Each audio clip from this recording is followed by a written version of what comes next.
Columbia. This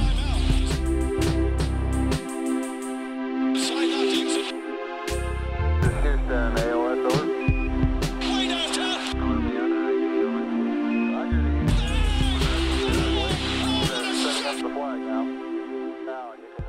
Welcome, everybody, to another episode of the TKW podcast.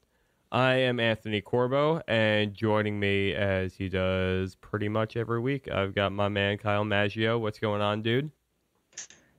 Not much, man. What's going on, everyone?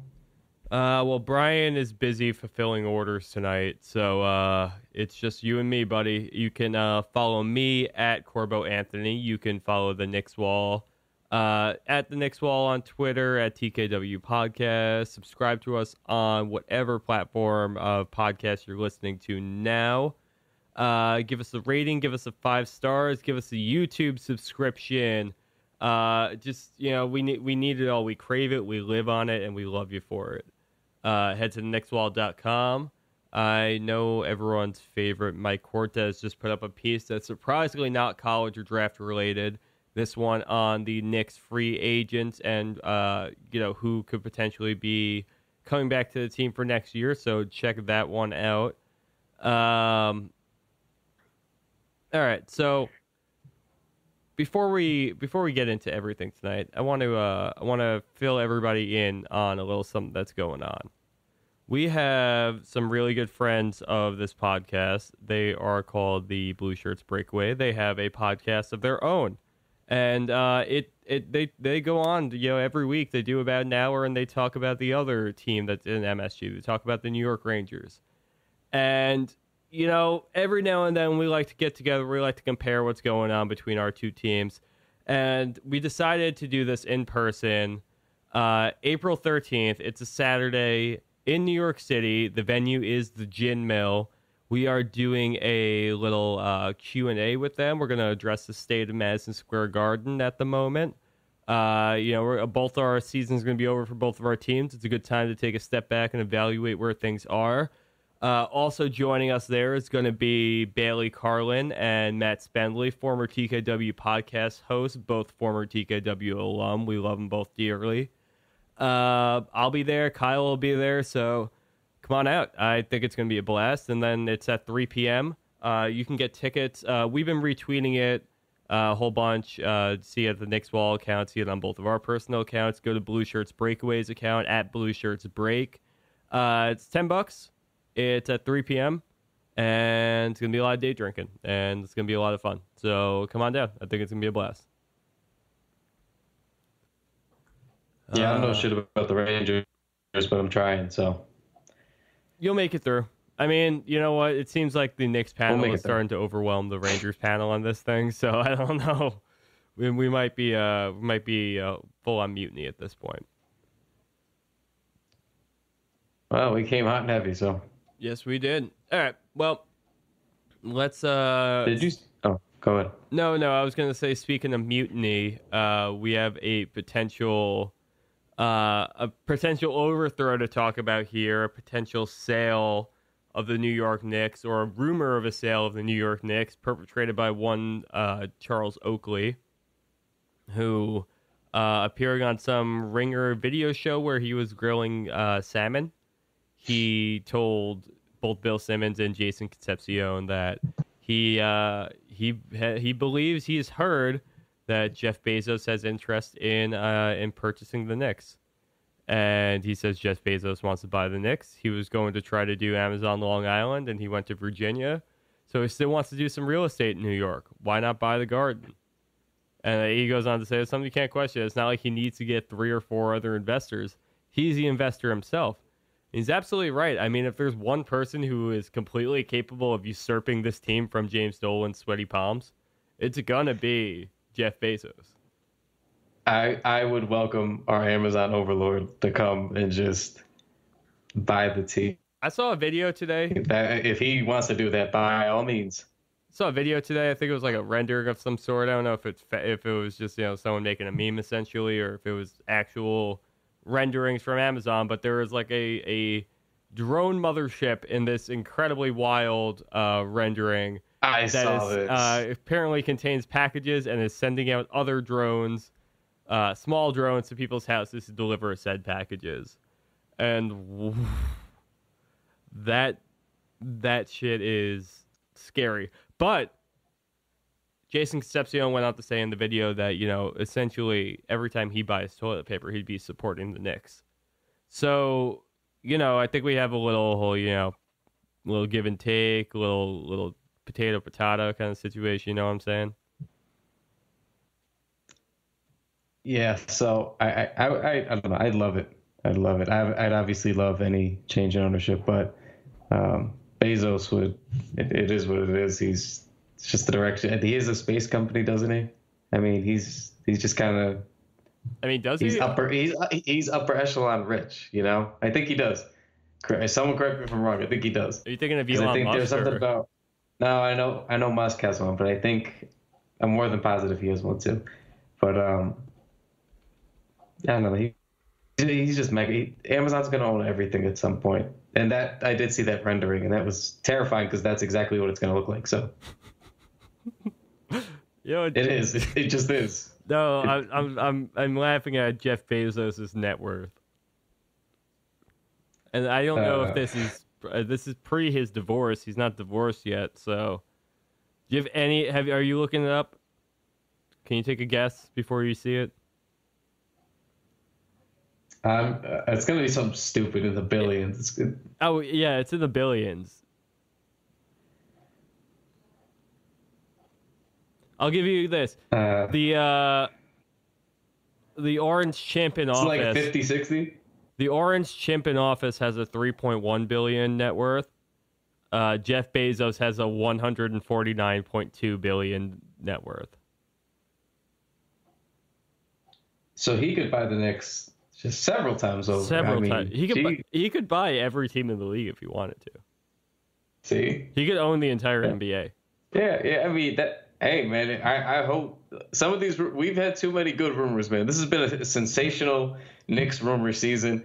Every single one any of us have heard, even the ones that are shitty, like the one we're about to get into, with what else Oakley said. But like, even that one is like, if that's the worst case scenario, it's like, well, we have and could do worse, So a lot of juicy, really good rumors. It's just let's hope they come true. Can I give you a hot take? What? Feel a lot safer with James Dolan around rather than Jeff Bezos. What the fuck are you talking about? Dolan, how much money does Dolan have? He's got like what, $2 billion? Like something like that. I guess he'd be worth, with the guard and everything, he's worth, maybe $10 billion total. At most. Like that, I've seen as much damage as James Dolan can do with his money to this team. I've seen it over and over again. I don't know. Jeff Bezos, the way that he could radically alter this franchise, I mean, he could just literally through the TV screen just end up brainwashing us all. I'm brainwashed scared of Jeff Bezos. I'm not. Jim Dolan is too dumb to try to brainwash me, That's kind of where I stand with this. So I think if it just nets us a good basketball team, then I'm okay with the repercussions. Then you're good with being brainwashed? Yeah, listen, man, we're coming up on 30 now. We're a few years from 30. I have still not seen notable Knicks success in my lifetime. Especially time when I was a kid. I don't really count it. That's just when I was learning to become a fan. It's like now I've been, we're tried and true. It's time. Enough is enough. So I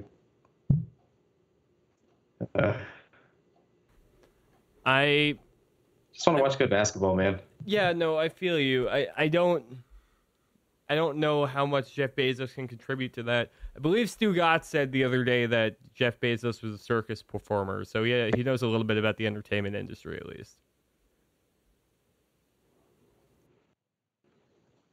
My source is Stu Gotts on that one. Did you see him host PT? Was it PTA? No, Around the Horn. Around the Horn, yeah. No, he didn't host it. He was on Around the Horn the other day. Yeah, April Fool's Day. I missed his segment, but I heard the Lebertard episode with him on it earlier that day. He is just a piece of work. Yeah, he is. So Dennis Smith Jr. still out. When did he retweak that injury? It's like 2 games ago. Yeah. It's the second game now he's missed. Yeah. So he no real progress on him. Kadeem Allen didn't play tonight. Nope, concussion. Manuel Mudiay instead got 40 minutes. It's just a miserable end to the season. Yeah. It's not great. I mean, no Neil Aquina, no Trier, no Dennis Smith Jr. It's just. I'm obviously bummed about all those guys, but like at least I thought we were getting Dennis back, and then you just talked about it last week. At least Dennis and Mitch makes it well worth it. They're exciting players, talented players. And then, we're back to, hopefully Mitch does a zillion things tonight. I enjoy watching him, and Knox has been playing better now too, but you want better basketball. It's just, it's tough to sit through all these games. Yeah. I mean, Knox definitely has been playing a lot better tonight. Let's, before we get into that, we do have to announce the news that Billy Garrett signed with the team. I believe he signed for the rest of the season, right? It wasn't just like a 10-day. I think he just got like a prorated rest of the season deal. The official release said it was a 10-day, but the 10 days essentially. Yeah, it's a rest of season deal by technicality. Okay, I didn't know if there was like 12 days in there. I don't know, but yeah. So he'll be sticking around a little bit. Chicago guy, went to DePaul. I'm rooting for him. Yeah, he looked okay tonight too. I mean, he scored like 4 points. He had an assist. He actually looked like he threw a couple of nice passes. He had like a nice around the back one to Kornet, who was open for a 3 that he just missed that I liked. All right, let's talk about the game a little bit. We had the Mario Hezonja revenge game tonight. The attempt to revenge game. It was 114-100. The Magic took away the win. Weird game. Definitely a weird game that was tied up after one quarter. New York got a little bit slow to start the second, and then all of a sudden came back around. And there was they had the lead at one point, and then they were down by double digits, and it was just all over the place. And then they came within 2, and then it just all got blown to shit. Terrace Ross just, 9 straight points, blew the doors open at the end of the third. Fourth quarter comes around, they have nothing to do, they can't recover. It was just Terrence Ross and Nikola Vucevic just tearing this team up. It's crazy. Yeah, so Terrence Ross, they just gave him all the space in the world to shoot down the stretch. The switches were slow, the rotations were slow. They just lost him blatantly once in the corner. That's what you get when the people leading the charge are also the people that are supposed to be guarding that guy. Hezonja and Knox are supposed to match up with them on the wing, and I think Dotson a little bit, but those guys were the offensive catalyst tonight, and we need better wing defense. Dotson can only do so much. He can't cover all the holes. I thought Dotson was bad tonight. Dotson had a rough night, but yeah, I mean, the last couple of games, honestly, like his shot hasn't been there. I just haven't noticed him. Like, nobody played defense well on this team except for Mitch tonight. Like, God, I mean, Aaron Gordon was just bullying. Aaron Gordon and Vucevic were just bullying around Knox and Lance Thomas and Luke Kornet down there. Okay, can we talk about Luke Kornet for 1 second? I'm glad that he has really come around on offense. That man cannot play defense for his life. He cannot play defense underneath the rim for anything. Like, he is a perimeter defender, if anything, at this point. Yeah, the idea of Luke Kornet is better than what we get as a defender. I think he does a nice job closing out in the corners to shooters, but because he's quick, he's got decent footwork, but he's just not.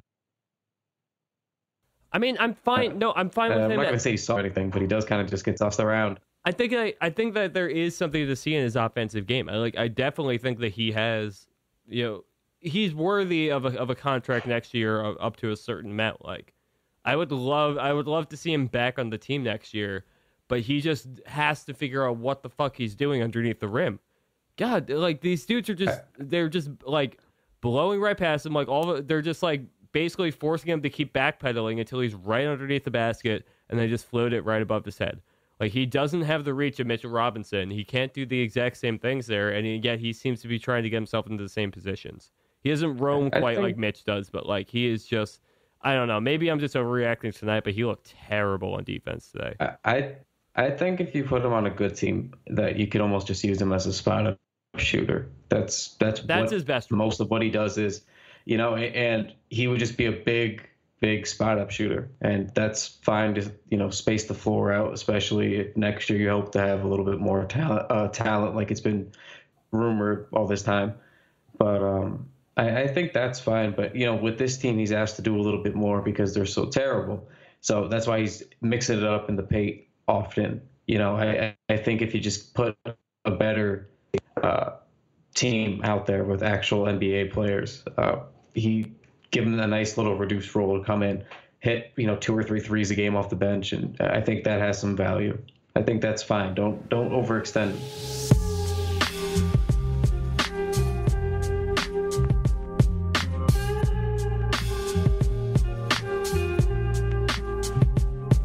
Okay, we went to Luke Kornet way too quickly. We never even touched on Mario Hezonja here. This was Hezonja's night. Like, this is the night he was living for the whole season. Apparently, like, it came out that Fizdale promised him to start tonight. And, like, good God. I mean, God, I'm really, really, really upset that he didn't get the 30 tonight. But he goes off for 29 points. He has 9 rebounds, 5 assists, 2 steals, 4 turnovers, and then fouls out after playing 34 minutes. And he was not happy about it. He had a word with the refs afterwards and everything. And, he fouled off on an offensive call. He pushed off when he was trying to step back. And, it was his night, and you could tell how badly he wanted it. Like, it was, obviously playing his old team, all that stuff, and just they were not giving it to him. Couldn't get the 30. I don't know. Doesn't feel right in my book. I was joking on Twitter. I was like, he had a very LeBron stat line tonight. He a little bit of everything. Especially I think he had 5. And it seemed like a very well-rounded LeBron game if you were to look at the box score. And I thought that was funny, so I joked, he did steal all his powers, with that block, because he looked good tonight. He was just getting to the rim. He wasn't settling a lot. He was in the paint often.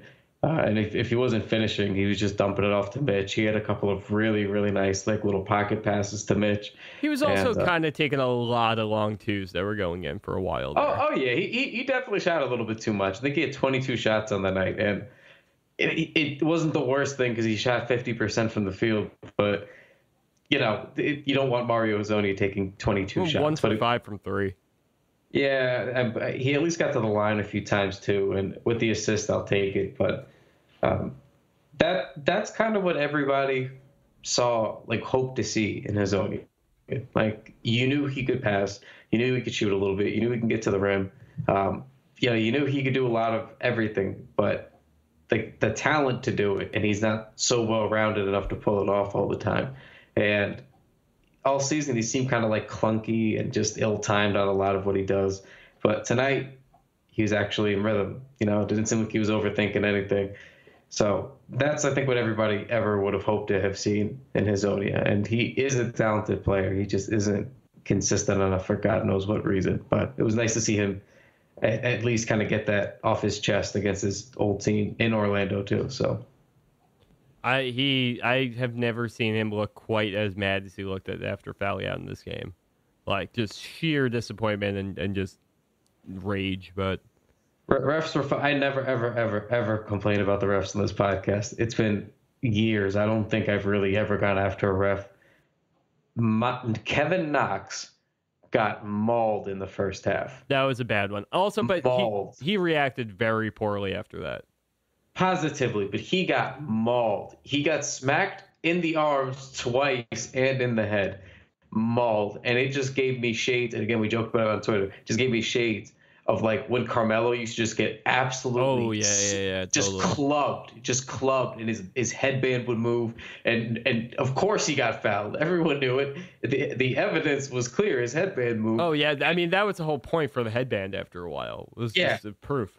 And it was always on like those second effort, whatever. But my point was, it just gave me shades of Melo just getting bombarded. And then see the difference. Like Melo's strong enough to finish there, and like Melo wasn't even looking for the foul after a while. He was just like, "This is just how I have to get my points." That's what I mean. And Knox is heading towards the future of playing the stretch four. That's what he did a ton this year, which is good. That's very good. That's what he should be doing. But to your point, can he take those hits like Melo could? It's like not yet. He's got a ways to go. But hopefully he bulks up and gets used to it, because it's not like it's a consistent thing. I'm not going to be weird about it. Like, he needs to get used to that happening to him frequently. But I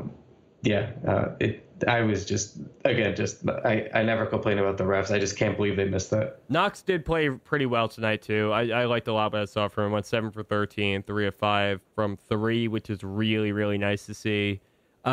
Got 4 shots from the line, like actually looked competent and drawing some contact, getting to the line, which is the one thing I've been really, really begging for from him. The play in question that we're talking about here, though, it's just like, he got mauled. He went to the ground. I understand him not being back to guard the 3-point line on the next shot. Terrence Ross is spotting up there. Knox gave the ref a little, what the fuck, hand up. And, whatever, got up, started running back, and by the time he got back to the 3-point line to cover Ross, his shot was always going through.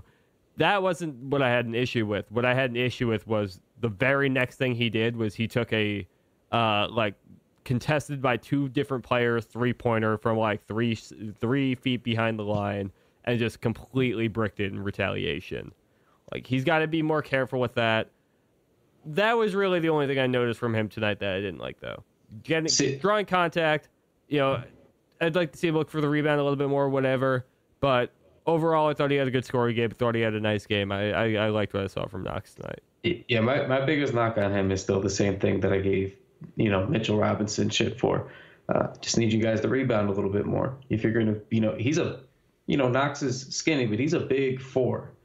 Just going by his height, he's about 6'10" or so. And I know what he's listed as, but, remember that picture with Michael Porter Jr., who was listed a couple inches taller, and Knox was the taller one in the picture. So, I mean, he's tall is my point, much tall, very tall. And you got to get in there. You got to get in there, use your length. You got to find a way to get those rebounds. You've seen him do it. Just go up there. He goes way up on the backboard to get it when he's really engaged. And he's always got to be that way. But some fun numbers about the good things he's been doing. Oh, these stats were awesome. Yeah. So we know the season numbers, and we've kind of slammed him for a couple months here because, he's supposed to be an offensive player. He's shooting like shit, but now he's putting together a really significant stretch. And I mean, it's double-digit games where he's been playing better on that end too now. The defense is what it is. He's a rookie. That's always going to stink for rookies, but he's especially bad. But the good is now the offense is coming along like we hope when we see it in the flashes. So 15.3 points per his over the last 11 games. He's shooting 44% from the field over that stretch, which is a huge improvement for where he was at because it was abysmal. And then his 3-point percentage is at 43%. This is in about 32 minutes per game. Right, and we talked about this a little on the last pod too, and Brian was quick to point out, that must mean his 2-point percentage is pretty low right now.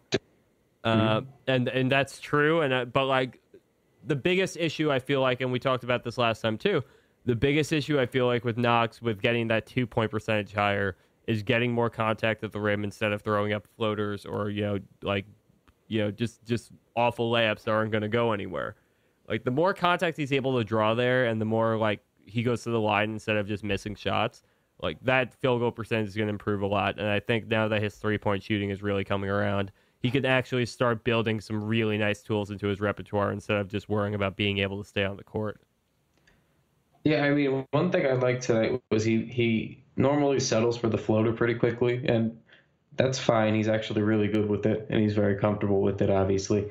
But he wasn't necessarily settling with that tonight. There was a few times when he got to the rim, and I think he went up and under twice, and they were really nice, pretty layups. And he got to the free throw line a few times too. I mean, he was aggressive, trying to actually get to the rim versus just close enough to it. So those little things help, obviously, when you're struggling from the field, just to get to the free throw line and get a couple of free points like that. And obviously, efficiency is the name of the game now. And if he's going to be a top offensive option, he's going to need that. So just keep trying to finish at the rim and keep trying to draw those fouls. And I think that those are just two of the biggest things. And he'll figure out how to go left eventually, but just keep trying right now. Can we talk about Mudiay for a second? This was the most. This is the biggest epitome of a Mudiay game I think I've ever seen. Where you've got, he threw like a couple of outlet passes that looked great. He had 10 assists tonight. Beautiful. He also threw some of the most egregious turnovers I think I've ever seen in my life. Like, just literally, there was like literally one play. He did the same thing. The one thing that really, really pisses me off about him is when he drives under the basket and then stops and then like hunches over and clutches while guys go and double team him right underneath the basket. So he just lobs a pass up to the top of the key, which gets intercepted by two defenders before it can get to anyone who's at the top there. Then goes in for points. Like, it's just. But then he also throws these like beautiful half court outlets, and it's just, he has ability, like he has talent. He has the ability and talent to pass and everything like that. I just feel like he's surprised every time he goes onto the court. Like, he just doesn't see defenders coming like this, and he just doesn't know how to get out of these situations. Like, he's been in the league since 2015. How is he still making mistakes like this? It's something that he struggled with in Denver, and it's something that he struggled with here too. And I thought the same. Honestly, I thought his shot wasn't there tonight at all. But at least the passing, I thought, was like that Miami game the other night. He was whipping it around. I think he got to 6 or 7 assists in the first half. It felt like so. He was doing a really good job moving the ball, at least. And then the second half, he was just kind of chucking again.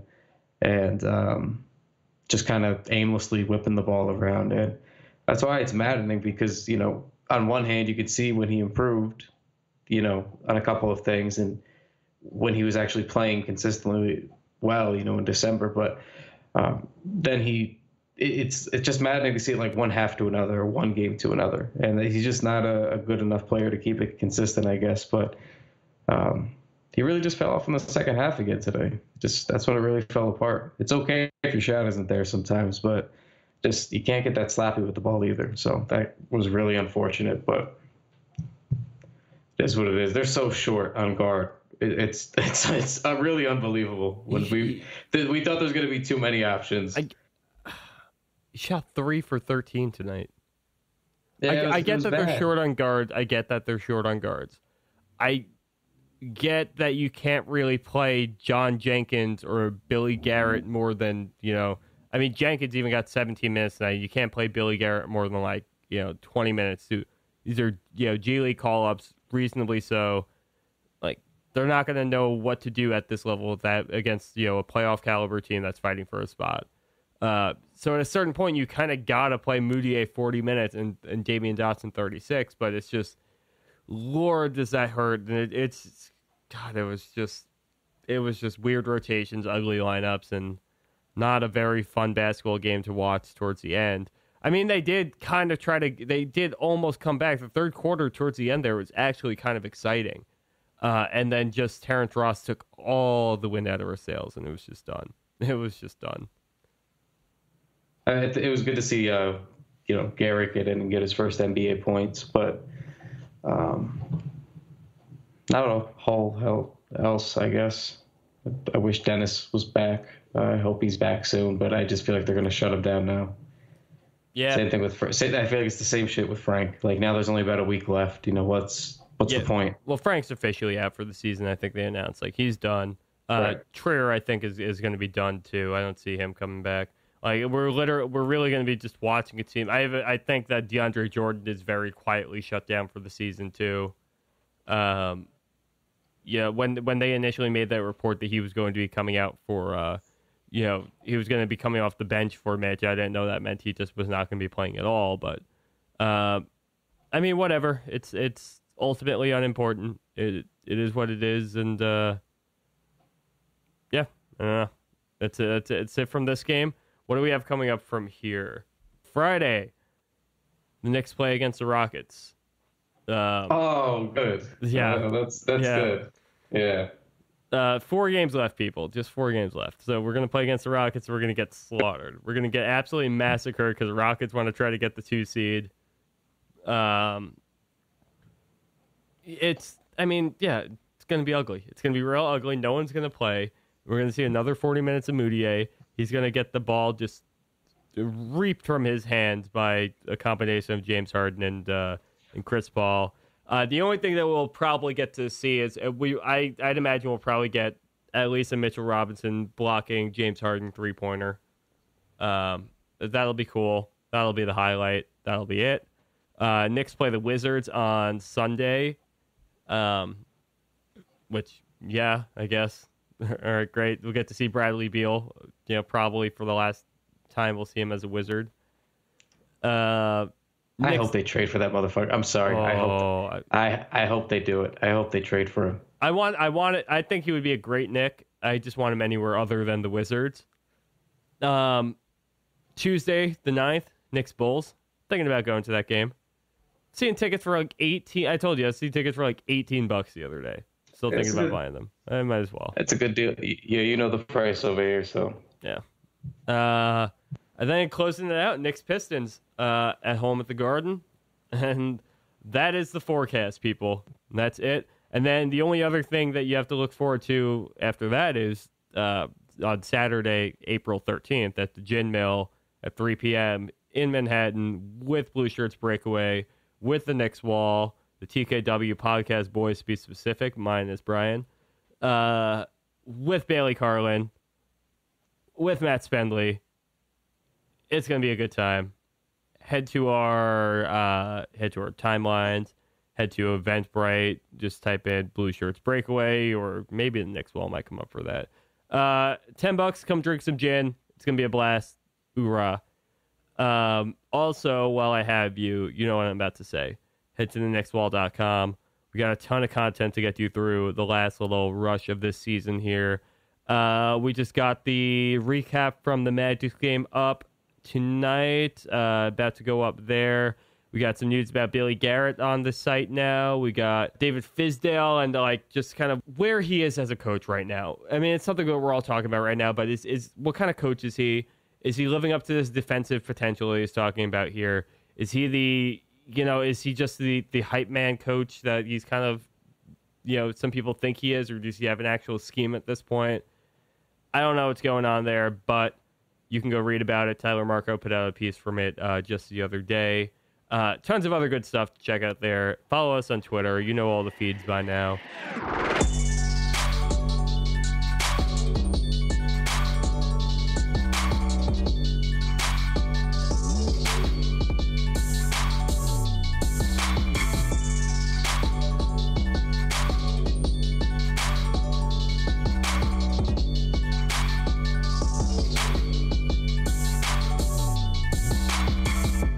Before we get out of here tonight, Kyle, I wanted to just kind of pose a question that was kind of brought up by, again, Charles Oakley, going back to the top of the show now.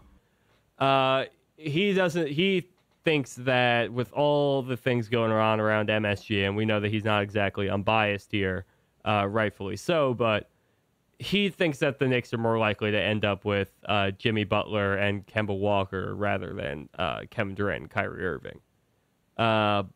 So in honor of that, I was thinking, I don't know, what if he's right? You think he might be right? I'm going to get yelled at no matter which way I answer this question, but I don't think he's right. But also, who the hell knows anything at this point? Well, that's exactly it. And that means any of this could be, realistic. We've seen teams get used as like a smokescreen team in rumors before, some more than others. This seems to be pretty extreme, though. It's possible it's just the worst kept secret, but it's just there's endless rumors. This is now another one. Would I be surprised if the Knicks finish with Kemba and Jimmy Butler at the end of the season, summer? I would not. That's a very Knicks outcome for what we just had to go through this season and what we were hoping to expect. So I would not be surprised. I will say I think as fans we get over it pretty quickly because those guys will at least win you a bunch of games in the East.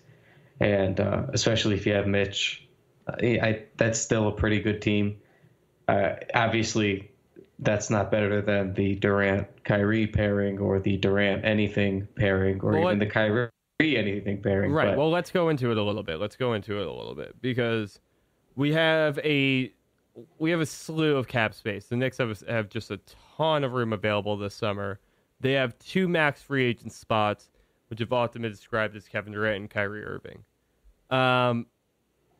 If one of those two don't, let's play out a couple of different scenarios here. Let's say Kevin Durant decides, yes, I'm going to sign with the Knicks, but Kyrie Irving doesn't.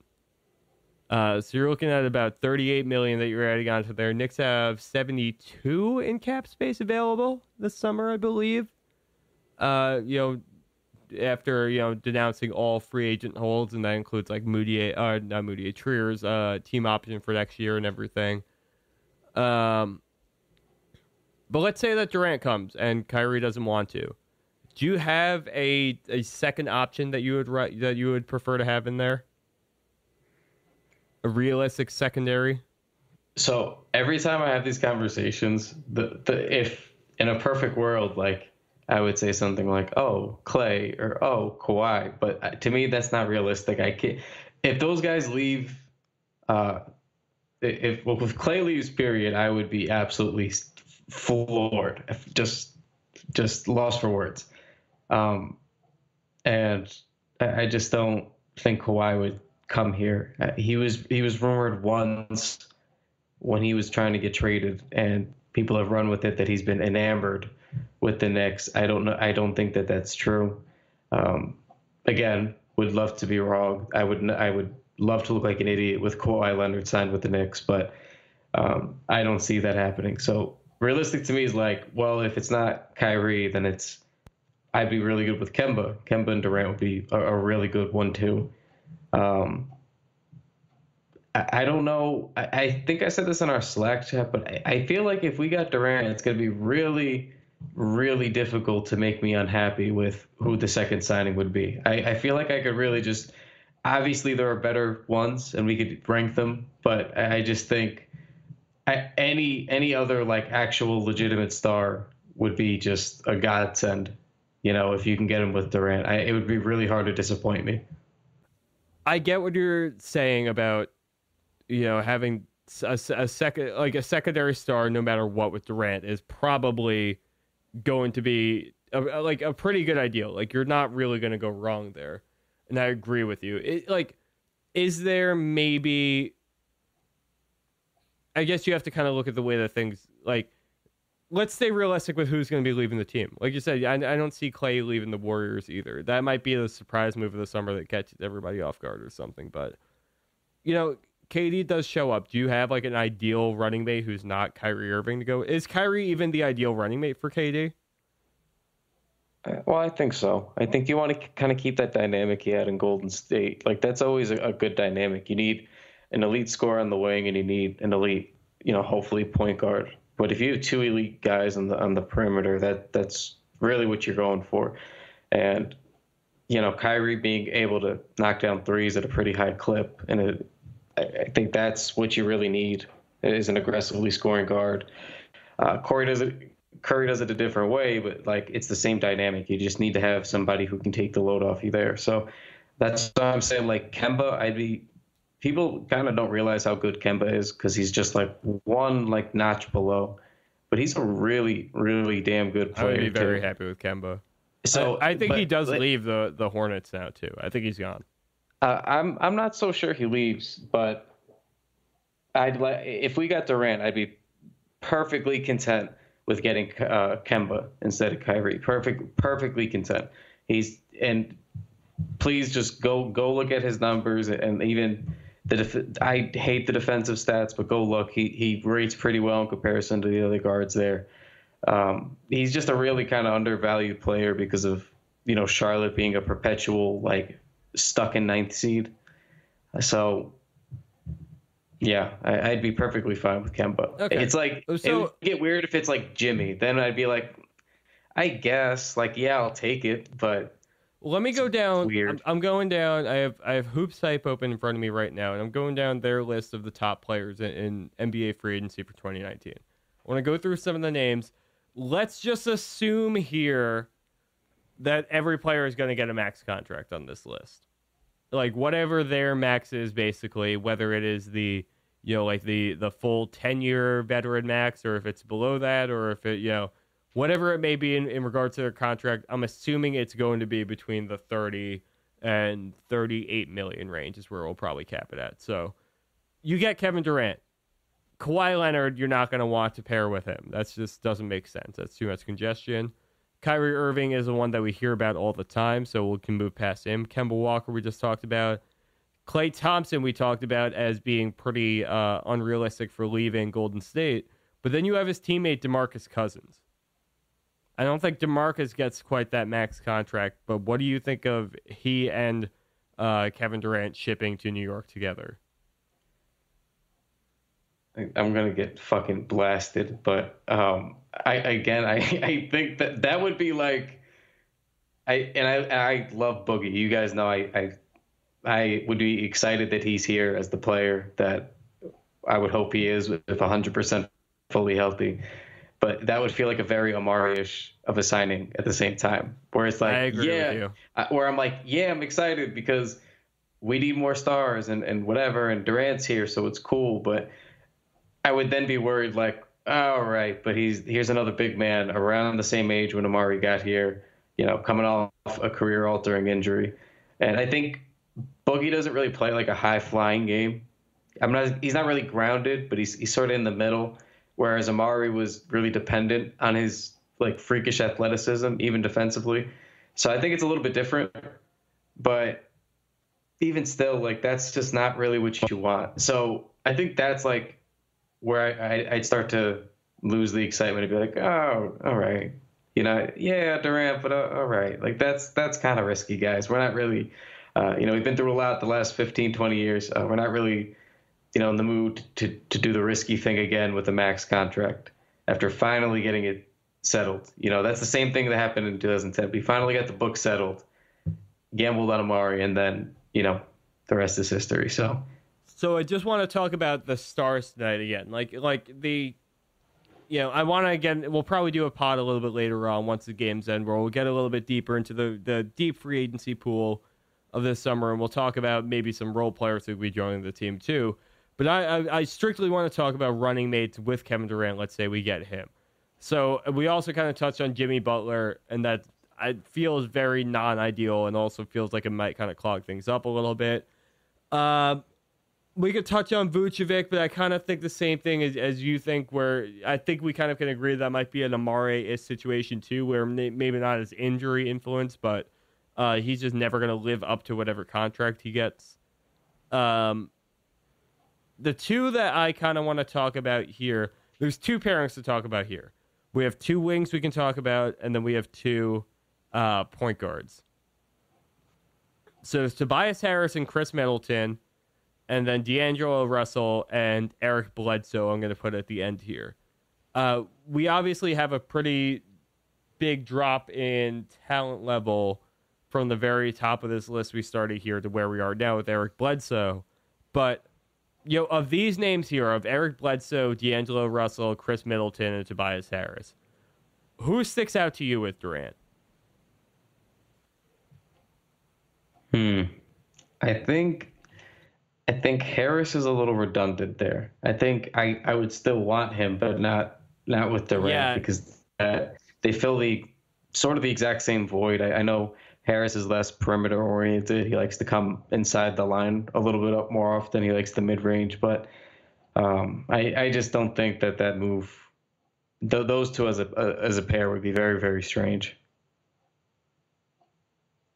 I think that's the least exciting. And then Middleton, I think he'd be a really good fit, but Middleton's not like a slam dunk. Like, he's not what you were hoping for, you know? I'd be like sort of in that boogie tier of like, well, fuck it, I guess, you know? All right, I guess we had to get someone else with Durant. See, Middleton's the one that I'm kind of more, I feel a little bit better about. I think that they may have a little bit of overlap, but he's a tremendous player, and I think because he likes to spot up, he'd be fine. I'm not worried about that, but it's just like when you look at what else you could have had, that's how it'll be viewed, unfortunately, for a lot of fans. I feel like this summer he's probably, but like he is the fallback guy that like I'd prefer him as a fallback rather than Jimmy Butler. Do you agree with that? I think I would agree, and I think you have to take age into consideration too. I think Jimmy's a little bit older, like 32. I think 31, 32. I know Durant's 31. So, I mean, you sign two of those guys, and maybe they get you one. You know, Durant's obviously got the talent to get you there in the East. So maybe they get you one, right? But I just think you want more of a – I think if you give yourself somebody younger who's just as capable of a defender, you know, in Middleton, who's a really good perimeter guy, I think that's fine too. I think I probably prefer that just for the next couple of years, because you don't know how Jimmy's game is going to age, I guess. He's a very physical type of player, and he's a lot of mileage in his career. So I don't know that I'd really want to be all in on a deal like that. Yeah, Middleton is 27. Butler will be 30. Will turn 30 right before the season starts. All right, so let's turn our attention to the guards then that I was talking about. We have D'Angelo Russell of the Brooklyn Nets, and then there is Middleton's teammate Eric Bledsoe in the mix there. I'm curious how you feel. What is your opinion on Bledsoe right now? I feel like his stock was really damaged coming into this season. Just you know, everyone had kind of accepted what kind of player he was, and then he's had some performances this season that's really kind of like kicked him back up a notch. Well, he signed the extension, didn't he? Oh, did he sign the extension? Did I miss that? Yeah, he signed like a 3 or 4 year extension. Oh, never mind then. All right, cross him off the list. That completely fell off my radar. But even he's like in that Middleton tier for me. It's just like, yes, very good player. I'd probably get over it, you know, in a month or two and be fine with that duo. But it's like, that's not what you really want. Well, then what about Russell? Who, D'Angelo? Yeah. This is a loaded question because I have a lot of bias here. Well, what is your bias? Tell me what your thoughts are on him. I love D'Angelo Russell. I admit it. That's my guy. Oh, boy. Well, Bledsoe's had some injury problems. He looks really healthy now, so it probably doesn't matter, but he's older. So, I mean, if they were both free agents, I'd probably take D'Angelo. I just believe in his development arc. I think he was a really young kid when he came in the league, and he's got the skill set you need to succeed in the league, which is to be able to take and make threes. He's a good playmaker. I feel like he D'Angelo. Might, but like I feel like he, along with Durant, now this question, of course, is being posed with where the two of them together, and I feel like the D'Angelo Russell Durant pairing could be pretty interesting. I mean, it could and the other thing with him too is that he's young. Like, it's going to be hard to commit a lot of money to him. Like, he's young enough to where that seems like, I don't know, like. He's at the age, he's 23 now, and that's like right where you need to be like, I don't know if you're exactly what you're going to be, or if you still have a ton left to show us and you can add more wrinkles to your game. I will say it's very interesting that I feel like he could play well with a veteran like Kevin Durant while also being the same age. Like, he's the same age as Alonzo Trier. Like, he can blend in with the Knicks' young core really easily, and I feel like that would make for some very easy locker room chemistry. And I would also love the thought of him coming to the team from Brooklyn. I don't know. I guess I don't have enough experience watching him play. I don't know enough about him necessarily and how much he's grown since he came to the Nets, other than, secondhand accounts at this point to really make a fair assessment here. But I kind of, on paper, like that pairing a little bit more. I think you could obviously do better, but I would be fine with that. I stand by when I say if we got, and this is how starved we are for a good team. If we, honest to God, lock up Durant for like a 4-year max, bring in what we got to do to make him happy, with his agent in the front office or things like that. If I knew we had 4 years of Durant, who's going to go down as like a top 10 player when it's all said and done, I'd be perfectly fine. He's still in his prime. He's still going to play really high-level basketball for the duration of that contract.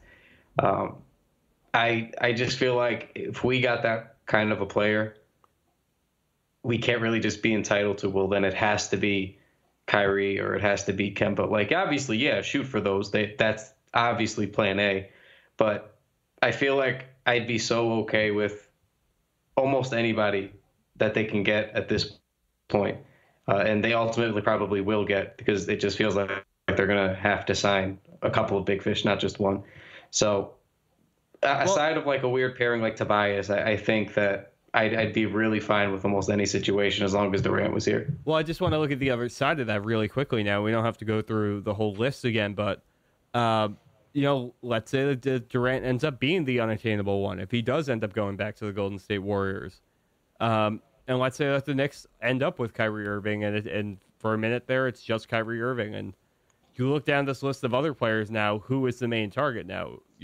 We have guys like Kawhi, if he'd be willing to take an interview. I haven't heard any noise on that.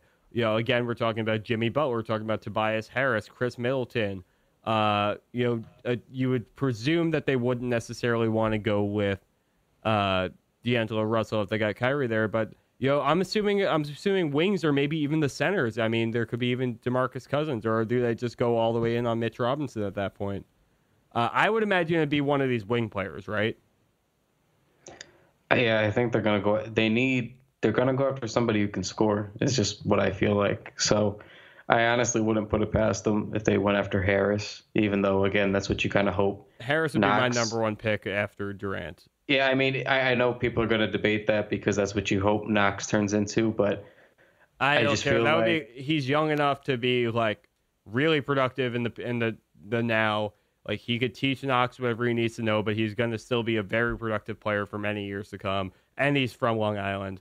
Well, you could. It basically guarantees you like something of what you hope Knox was going to be, and maybe Knox gets better than what Tobias is now. Who knows? But you get that, and then you could always do some weird shit. You could always trade Knox if you wanted to. Bradley Beal is going to be very available soon, and then that would be a fun little trio too.